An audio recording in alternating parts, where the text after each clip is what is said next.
Um, so this country, there you see Pasha, Russia. I ended up doing the Olympic coverage that I thought I would because the games were all on at different times that I couldn't watch them, and then I had to work.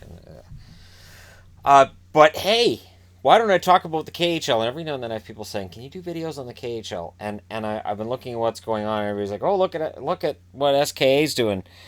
Yeah, let's go ahead and talk about SKA and the problem with the KHL. Um, and this is really the whole idea of the video right here. Vladimir Putin scares the hell out of me. Okay, legit. Just go ahead and throw that out there. Guy scares the hell out of me. I've seen the videos of him playing hockey. I've seen him in hockey jerseys. Hockey is his life, everything to him. They talk about how great he looks, and I'm thinking, do you want to stop the puck? Do you want to check him off the puck?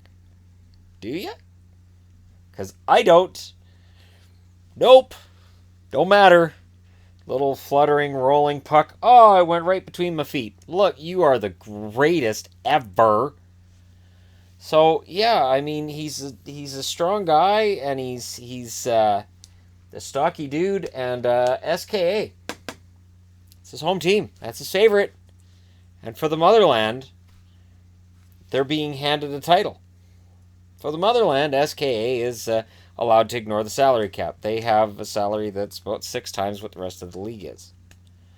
In the first round, they faced Severstal, a team that's been threatened with contraction because they don't do very well financially. And the idea was that they play against SKA, and it would be a nice matchup for SKA because Severstal has nothing to lose and they're a good little team. Um, I hear people talking about the NHL system and unfairness, and this team's getting screwed and that team's getting screwed, and every team's getting screwed. And I'm not saying this. I'm not saying this to be a jerk. I'm not saying this to start fights with anybody. It's just every fan base watches games and says, "Oh, we got screwed on that call." It is just it's hockey 101. It's in most sports that your team got screwed over on a bunch of calls, and that's why you lost the game, or that's why the season's turning against you, or you lost a series, and that's just sports. And I've been guilty of it myself over the years. It happens. Um, these guys got about twice the penalty minutes that SKA got in the first round matchup. They didn't get any calls their way, and there was a really obviously offside goal that they reviewed and said that's good. Um, Russian officials aren't hiding the fact that the league is rigged. Think about that. So people always make accusations, and again, it just happens that the accusations come through, and I don't pay much attention to them, and I don't talk about it a whole lot unless I see something really egregious, and even then I'm like, you know what? But it's the NHL's call. But can you imagine if Gary Bettman said at the start of the year, um, so it's been decided that the Stanley Cup this year, Washington should win it because the president's decided he wants Washington to win it.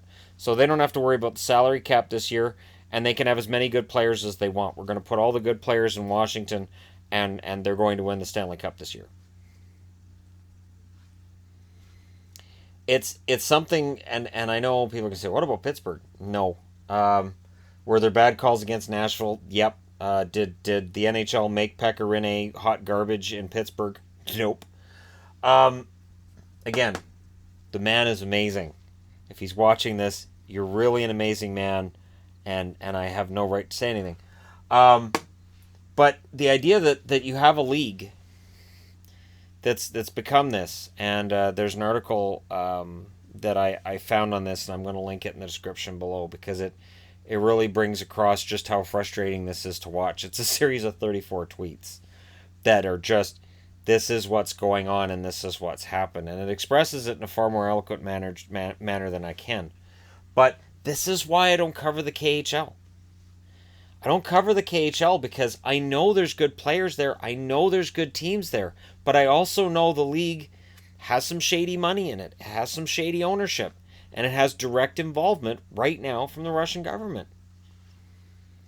And that just doesn't work. And, when you look at the Olympic athletes from Russia, they did very, very well. They played very well. They won the gold medal. Part of the reason why is because a lot of them are SKA players. It's this stacked team. Part of the reason they were stacked was so they could basically send their roster, for the most part, over to the Olympics so they could win. It's a frustrating system. Just imagine that. Being on a team that going into a series, you're not allowed to win. This Severstal, not allowed to win. Not allowed.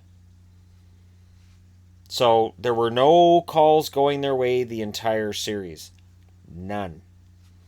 You are not allowed to win. Penalties galore for them, not so much for the other team. Has to be frustrating. Has to be frustrating for the league. And I'll be interested to see how many guys from North America who have contracts that end this year that just come back over here. Because, again, it's kind of a ridiculous situation. So just as an example, I've loaded up their roster here. Just their top scorers. You have Nikita Kusev, Ilya Kovalchuk, Sergei Shirokov, Sergei Plotnikov, Pavel Datsyuk, Patrick Hersley, Nikolai Prokhorkin, Sergei Kalinin, Vadim Shipachev, Shipachev from Vegas, Vyacheslav Voinov, Alexander Barbanov, Maxim Karpov, Viktor Tikhonov, Ilya Kablukov, Dinar Kafazulin, Vladislav Gavrikov, Yarno Koskaranta, Evgeny Kitov, Igor Rykov, Patrick Thorson, who used to play in the NHL, David Rundblad also played in the NHL, Igor Yakovlev, Anton Belov, who played in the NHL, Andrei Zubarov. And these are all into guys who played very few games. And then in goal, they got Mikko Koskinen and Igor Shesterkin. And Shesterkin with a 1.69 goals against. Koskinen as well, 1.69 goals against. Both with 931 and 933 save percentages. So they're both above 930. This is a stacked lineup for the KHL. It's a stacked lineup. And it's stacked on purpose.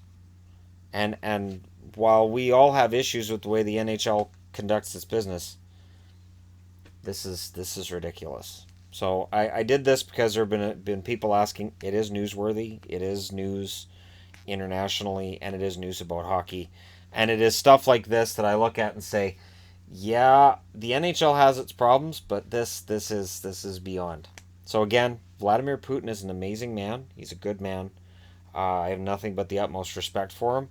The KHL, I'm not a fan of the way the league's being handled right now. But again, let me know what you guys think in the comment section below. Hit like and subscribe if you're browsing your way through and you just happened upon this video. And again, it's a system that it's not going to change because the government's already said they like it and they're going to do it again next year.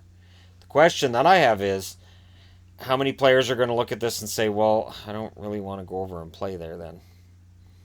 And another question, if you're being recruited to play for SKA, do you go, cool, I can play on the super team? Or do you just say, well, where's the fun in that? So that's an interesting question that we can debate as well in the comment section. But thank you guys very much for watching. I'll talk to you again soon.